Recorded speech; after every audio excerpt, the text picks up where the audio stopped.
नमस्कार साथियों, स्वागत है आप सभी का डीसी मैथ्स पाटन पे। मैं हूं राकेश कुमार। आज हम चर्चा करने वाले हैं चैप्टर नंबर 3 का ये एग्जाम्पल नंबर 9, जो कि है अपने आप में एक यूनिक पैटर्न। आइए देखते हैं ये क्वेश्चन क्या कहता है। क्वेश्चन का कहना है कि कुछ विद्यार्थियों ने पिकनिक में जाने की योजना बनाई। आप भी जाते होंगे या आपके स्कूल के द्वारा भी या आपके फ्रेंड सर्कल में भी ये योजना बनाई जाएंगी कुछ दिनों के बाद, या आप ही से ये तो बातें चल ही रही होंगी। तो पिकनिक में जाने की योजना बन रही है किनके बीच? कुछ विद्यार्थियों के। कितने हैं नहीं पता। अब उन्होंने भोजन पर व्यय के लिए क्या किया? 500 रुपये इकट्ठे किए। अब पिकनिक में जाना है तो कुछ खाना भी है, कुछ खाना है तो पैसे लगेंगे। पैसे लगेंगे तो कैसे? सब के सब क्या कर रहे हैं? मिला के देने वाले हैं। कितना? 500 रुपये इकट्ठे किए हैं। लेकिन उनमें से 5 विद्यार्थी पिकनिक में नहीं जा पाए। किसी कारणवश उनको घर से परमिशन नहीं मिला या कुछ भी कारण हो सकता है। 5 जो विद्यार्थी हैं उनका अचानक से क्या हो जाता है? कैंसल कर देते हैं वो लोग ये इस ट्रिप को। तो जिससे प्रत्येक विद्यार्थियों को जो भोजन पर व्यय के लिए रुपए देने हैं उससे 5 रुपये अधिक देने पड़ने प्रत्येक विद्यार्थियों को। याद रखिएगा स्टूडेंट। तो बताइए कि पिकनिक पर कितने विद्यार्थी गए। चलिए कुछ बातें हैं जो अंडरलाइन करनी है। पहली बात तो ये पिकनिक जाने की योजना बना रहे हैं कुछ विद्यार्थी। कितने हैं नहीं पता। अब उतने के लिए जो भोजन का खर्च है वो कितना आता है? 500 रुपये। 500 रुपये उतने के लिए जिन्होंने योजना बनाई उनके लिए 500 रुपये आता है। अब 5 विद्यार्थी नहीं जा रहे हैं। जितने में से प्लान बनाए गए उनमें से 5 हटा दिए जाएं तब भी 500 ही रहेगा, क्योंकि होटल में तो बात हो चुकी है 500 रुपये खर्च होने हैं। तो इससे होता क्या है कि जो जा रहे हैं उन पर 5 रुपये अधिक भार पड़ता है। 5 रुपये अधिक देने पड़ेंगे। कब से? पहले से। पहले जितने देने थे उससे क्या 5 रुपये अधिक देंगे। तो इससे हमें क्या निकालना है कि कितने विद्यार्थी जा रहे हैं कहाँ? पिकनिक पे। आइए देखते हैं अब कि इनसे हमें कैसे निकालना है। तो सबसे पहले हम क्या मान लेंगे? जो विद्यार्थी योजना बनाए हुए हैं उसको हम मान लेंगे x, कि x विद्यार्थियों ने क्या किया कि योजना बनाए। आइए माना कि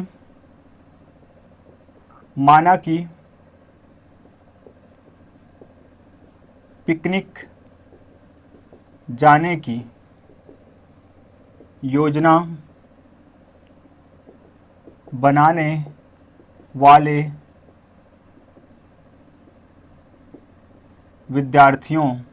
बनाने वाले विद्यार्थियों की संख्या बराबर x।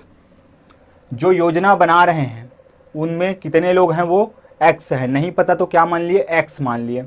इसलिए अब इस पर अतः x विद्यार्थियों पर भोजन व्यय कितना है? अतः x विद्यार्थियों के लिए भोजन खर्च कितना आया? 500 रुपये आपका भोजन खर्च आता है। x विद्यार्थियों के लिए कितना? 500 रुपये। जिन्होंने प्लान बनाया उनके लिए 500 रुपये ये खर्च आता है। अब 500 रुपये कितने के लिए? x के लिए। तो एक के लिए कितना आया होगा? जब ये प्लान बना होगा तो एक के लिए कितना आया होगा? चलिए स्टूडेंट हम देखते हैं कि मान लीजिए 10 विद्यार्थियों को मुझे कितना देना है? 100 रुपये देना है। 10 विद्यार्थियों को 100 रुपये देना है तो एक विद्यार्थियों को कितना देना पड़ेगा? आप कैसे निकालेंगे? तो एक विद्यार्थियों को कितना देना पड़ेगा? ये हो जाएगा 100/10। सेम चीज़ यहीं करना है।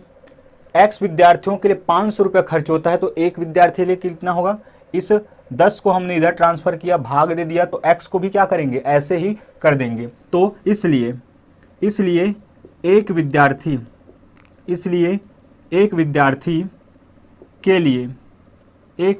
के लिए भोजन व्यय या खर्च बराबर 500/x रुपये। ये हो गया प्लान बनने के समय का खर्च, एक विद्यार्थी के लिए और सभी विद्यार्थियों के लिए। चलिए अब होता यह है यदि 5 विद्यार्थी नहीं जा रहे हैं, अब बनेगा स्थिति कि जब 5 विद्यार्थियों को कम कर दिया जाए, 5 विद्यार्थियों को कम कर दिया जाए तो खर्च तो उतना ही रहने वाला है, लेकिन नंबर ऑफ स्टूडेंट्स क्या हो गए? कम हो जाएंगे। तब पिकनिक में जाने वाले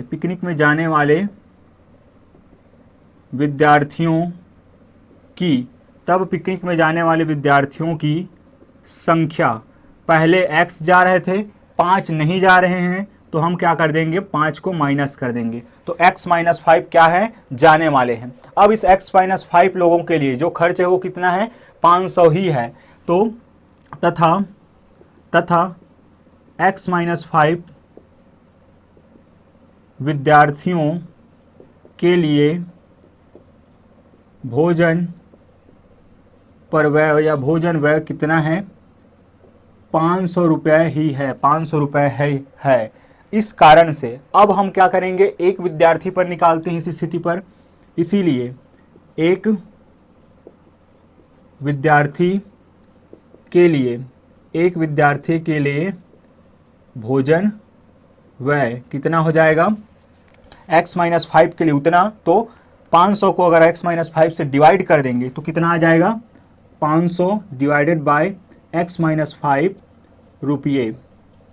ये हो गई सारी कहानी जो आपके द्वारा क्वेश्चन में दी गई है, जो हमारे क्वेश्चन में दी गई है।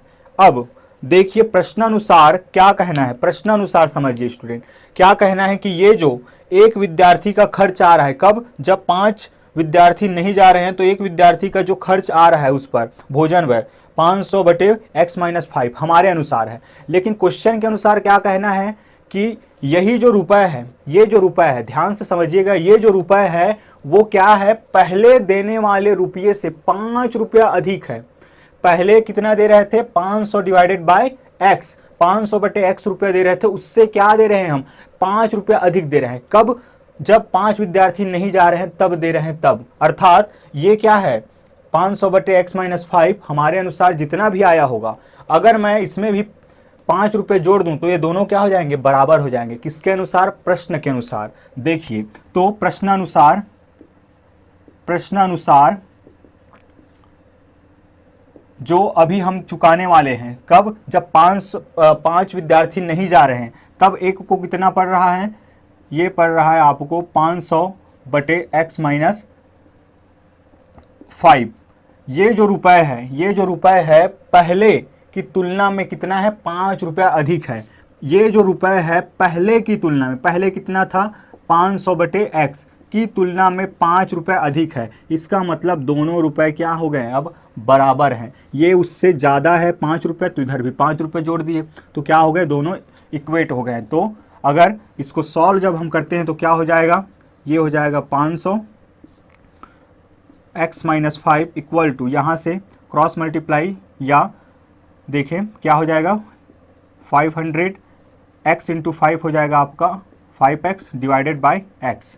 फिर से क्रॉस मल्टीप्लिकेशन से क्या हो जाएगा, यहाँ से हो जाएगा आपका 500x इज इक्वल टू 500 का जब x के साथ मल्टीप्लाई करेंगे, देखिए स्टूडेंट चलिए एक बार हम लिख ही लेते हैं, 500 का x माइनस 5 से होगा और 5x का भी x माइनस 5 से मल्टीप्लाई करना है। तो क्या मिलेगा हमें, यहाँ मिलेगा 500x इज इक्वल टू, यहाँ मिलेगा 500x, 500 का जब माइनस 5 से करेंगे तो 5 इंटू 500।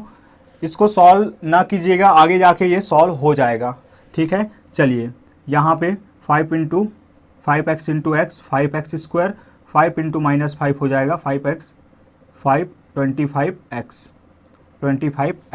बढ़ते हैं आगे और यहाँ से सबको अगर एक तरफ कर लें तो ये इस 500x को अगर मैं उधर ले जाऊँ तो क्या मिल जाएगा मुझे, 500x पहले से यहाँ है minus 5 into 500 plus 5x square minus 25x। जब ये इधर आएगा तो क्या हो जाएगा माइनस 500x इक्वल टू 0। इस तरीके से ये और ये तो हो जाएंगे कैंसल, और कोई कैंसल होगा क्या, और कुछ भी कैंसल नहीं होगा। चलिए इसको क्वाड्रेटिक इक्वेशन के फॉर्म में लिख लेते हैं। तो 5x स्क्वायर, उसके बाद हो जाएगा माइनस 25x, फिर हो जाएगा माइनस 5 इंटू 500 इक्वल टू 0। 5 यहाँ भी कॉमन है, 5 यहाँ भी कॉमन, 5 यहाँ भी, सब में से क्या निकाल लेंगे हम 5 को बाहर, तो यहाँ से हो जाएगा 5x square minus 5x minus 500 equal to 0। 5 जब इधर जाएगा तो 0 हो जाएगा। इस तरीके से क्या मिल जाएगा हमें quadratic equation X square minus 5x minus 500 equal to 0। ये हो जाएगा हमारा क्वाड्रेटिक इक्वेशन। अब हम इसको सॉल्व करेंगे तो क्या मिल जाएगा हमें x की वैल्यू, और x क्या है, पिकनिक में जाने की योजना बनाने वाले विद्यार्थियों की संख्या। किंतु हमें ज्ञात क्या करना है, जो पिकनिक में जाने वाले विद्यार्थी हैं, वो प्लान बनाने वाले नहीं, जाने वाले। तो यहाँ से अगर हम इसको सॉल्व करते हैं तो splitting the middle term factorisation method लगाने वाले हैं। तो यहाँ क्या हो जाएगा स्टूडेंट कि a इंटू सी जब हम करते हैं तो आएगा आपका -500, a इंटू सी करने पर आएगा -500। और इस तरीके से हम इसको क्या करने वाले हैं, ऐसे अरेंज करने वाले हैं कि दो संख्याओं का मल्टीप्लिकेशन क्या है -500, बट उनका एडिशन या सब्ट्रैक्शन क्या मिले हमें -5 मिले। तो वो होगा आपका 25 इंटू 20, 25 इंटू 20। 25 को हम क्या रखेंगे माइनस में, क्योंकि हमें माइनस में चीज़ें चाहिए। तो यहाँ से हो जाएगा, इसलिए क्या हो जाएगा ये X square minus 25x minus plus 20x minus 500 equal to 0। इसको सॉल्व करोगे तो क्या आएगा -5x ही आएगा। यहाँ से x निकल जाएगा कॉमन, तो x माइनस 25 बचेगा। यहाँ से निकल जाएगा +20, तो x माइनस 25 यहाँ भी बचेगा। आगे जब हम इसको सॉल्व करते हैं तो x minus 25 x plus 20 equal to 0। अब यहाँ से स्पष्ट है कि x का 2 मान आएगा, therefore x is equal to, जब x माइनस 25 को इक्वल टू 0 करेंगे तो क्या आ जाएगा 25 आएगा, एंड क्या आ जाएगा x इज इक्वल टू -20। ये दो वैल्यूज़ आई हैं। अब ज़रा बताइए कि इनमें से लेना किसको है। तो कारण स्पष्ट है कि कभी भी संख्या नंबर ऑफ स्टूडेंट माइनस तो हो ही नहीं सकता नेगेटिव, इसीलिए क्या होगा, हम लेके चलने वाले हैं x इज इक्वल टू 25। चूँकि विद्यार्थियों की संख्या ऋणात्मक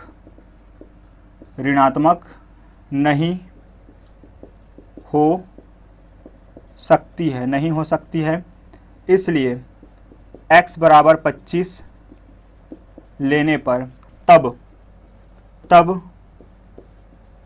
पिकनिक में जाने वाले विद्यार्थियों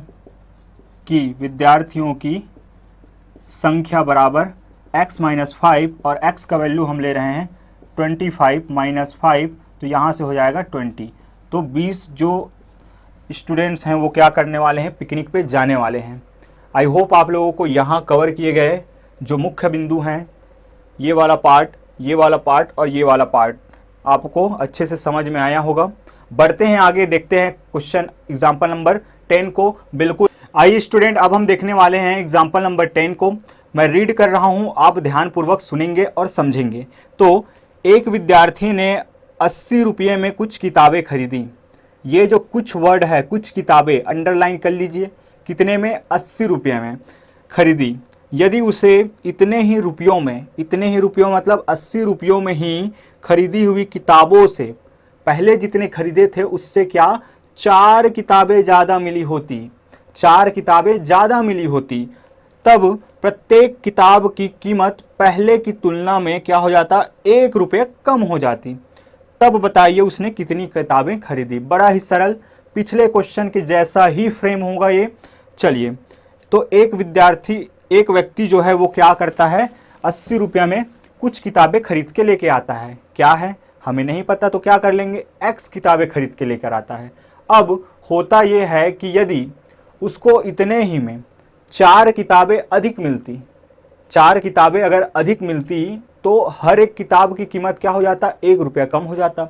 हर एक किताब की कीमत क्या हो जाता, 1 रुपया कम हो जाता। तो दो सिचुएशन यहाँ बन रहे हैं जैसा कि पिछले में हुआ सेम। अब क्या होगा तो देखते हैं। माना कि क्या पूछा गया है आपको, किताबों की संख्या पूछा गया है। तो माना कि x किताबें खरीदी गई, माना कि x किताबें खरीदी गई। कितनी किताबें, एक्स किताबें खरीदी गई स्टूडेंट, एक्स किताबें खरीदी गई, कितने में खरीदी गई, तो एक्स किताबों की संख्या, इसीलिए एक्स किताबों की कीमत, एक्स किताबों की कीमत कितना होता है, एक्स 80 रुपये, एक्स किताबों की कीमत कितना होता है 80 रुपये। तो बताइए एक किताब की कीमत कैसे निकालेंगे, 80 को क्या करेंगे, नंबर ऑफ बुक्स से क्या कर देंगे, डिवाइड कर देंगे, किताबों की संख्या से क्या कर देंगे, हम क्या कर देंगे, डिवाइड कर देंगे। इसलिए एक किताब की कीमत बराबर 80/x रुपए, ये हो जाएगा। अब क्या कहा जा रहा है, अब कहा जा रहा है कि इतने में ही अगर 4 किताबें अधिक मिली होती तो 1 रुपया कम पड़ता। चलिए, तो यदि 4 किताबें अधिक मिली, यदि 80 रुपये में ही 4 किताबें अधिक मिले, यदि 80 रुपये में ही 4 किताबें अधिक मिले, तब क्या होगा, 4 किताबें अधिक मिले तो पहले कितने मिल रहा था, पहले की तुलना में अधिक मिले ना, तो पहले मिल रहा था x, अब मिलेगा 4 अधिक, तो x+4 किताबों के लिए, x+4 किताबों की कीमत कितना हो जाएगा, 80 ही है। इसलिए इस स्थिति में एक किताब की जो कीमत होगी, क्या होगा, 80 / x+4 रुपीज़, ये हो जाएगा। मेन कहानी तो हमने कर ली, आगे की ओर बढ़ते हैं।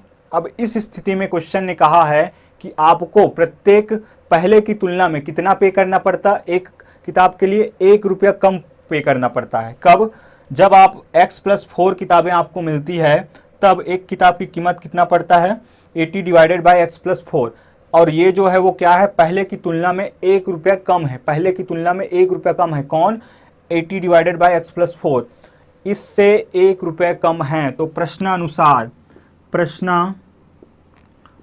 क्या हो जाएगा, ये जो 80 / x+4 है वो पहले की तुलना में 1 रुपया कम है, यहीं से बनेगा इक्वेशन।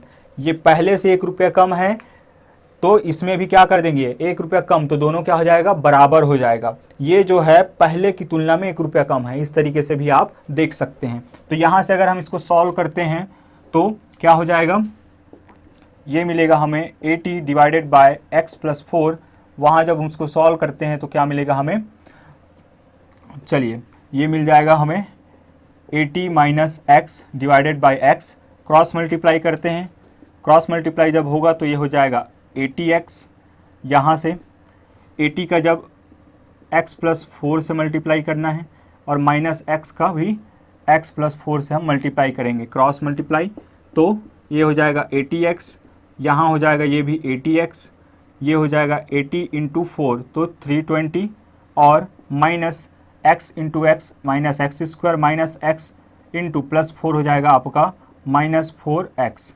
सबको एक तरफ ले जाते हैं तो क्या मिलेगा हमें, 80x + 320 -x² -4x -80x यहाँ से हमने क्या कर लिया इसको, तो यहाँ से सॉल्व करेंगे, ये और ये क्या हो जाएगा, कैंसल, तो यहाँ बचेगा -x² -4x + 320 = 0। इस तरीके से अगर हम देखें माइनस साइन कॉमन ले लें तो क्या हो जाएगा, x² + 4x - 320 = 0। ये रहा हमारा क्वाड्रेटिक इक्वेशन।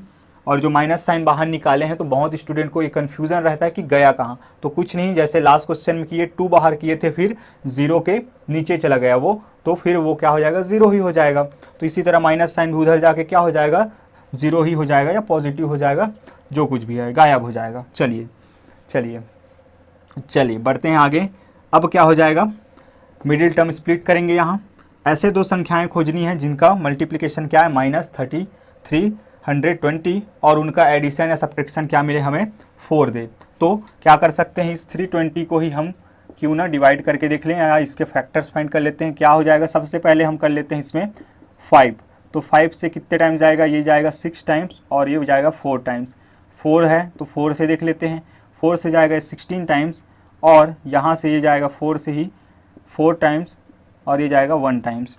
समूह बना के देखते हैं इनका, ग्रुपिंग अगर करते हैं तो ये हो जाएगा 5 इंटू 4 और 4 इंटू 4, तो 5 इंटू 4 हो जाएगा 20 इंटू 4 इंटू 4 हो जाएगा 16 और 20 इंटू 16 करेंगे तो हो जाएगा आपका 320 और 20 माइनस 16 करेंगे तो हो जाएगा 4। तो ये रहे हमारे दो वो संख्याएं। तो यहाँ से क्या कर सकता हूँ, मिडिल टर्म को अगर स्प्लिट करूँगा तो मैं X square plus 20x minus 16x minus 320 equal to 0। आगे जब हम इसको सॉल्व करते हैं तो ये हो जाएगा, यहाँ से क्या कॉमन निकल जाएगा, यहाँ से निकल जाएगा x, तो बचेगा x प्लस 20। यहाँ से पहली बात तो माइनस साइन बाहर निकलेगा, माइनस साइन और 16 बाहर निकलेगा तो क्या बच जाएगा 16, तो अंदर बचेगा x माइनस 20 प्लस 20, क्योंकि माइनस साइन तो बाहर चला जाएगा, जब माइनस साइन आएगा तो यहाँ माइनस साइन मिलना चाहिए। तो यहाँ से फिर x प्लस 20 हो जाएगा बाहर, तो अंदर बचेगा x माइनस 16 इक्वल टू 0। एक बार x प्लस 20 को इक्वल टू 0 करते हैं और एक बार x माइनस 16 तो इक्वल टू 0 करते हैं, तो क्या मिलेगा हमें, चलिए देखते हैं। यहीं से देयरफॉर क्या हो जाएगा, x is equal to minus 20 and x is equal to 16। आपको फाइंड क्या करना है, आपको फाइंड करना है नंबर ऑफ बुक्स, किताबों की संख्या। तो क्या किताबों की संख्या कभी नकारात्मक हो सकती है, कभी नेगेटिव होगा, ऋणात्मक बिल्कुल नहीं होगा। तो फिर से आप यहाँ लिखेंगे वही बातें कि किताबों की संख्या जो है कभी भी ऋणात्मक नहीं होती है, किताबों की संख्या नेगेटिव नहीं हो सकती है, इसलिए किताबों की संख्या x बराबर कितना होगा, 16 होगा। मतलब कि 80 रुपये में वो कितना किताब खरीदता है, 16 किताब खरीदता है। चलिए बढ़ते हैं आगे स्टूडेंट, और अब देखने वाले इसके बाद इन अभी तक हम क्या कर रहे हैं, जब कभी भी हमें क्वाड्रेटिक इक्वेशन मिलता है किससे सॉल्व कर लेते हैं, गुणन खंडन करके, फैक्टराइजेशन मेथड से मिडिल टर्म स्प्लिट करके। अब हम एक और विधि जो कि है सेकंड नंबर का, वो है आपका पूर्ण वर्ग बनाकर विधि। पूर्ण वर्ग बनाकर हम क्या करेंगे, क्वेश्चन को सॉल्व करेंगे। कंप्लीटिंग द स्क्वायर मेथड, बड़ा ही आसान और बहुत ही शानदार आपका क्या है वहाँ पे क्वेश्चंस मिलने वाले हैं। तो चलिए देखते हैं, वहीं पे मिलते हैं। तो प्रैक्टिस पर ध्यान दीजिए। तब तक के लिए अपना ख्याल रखिए और जय हिंद।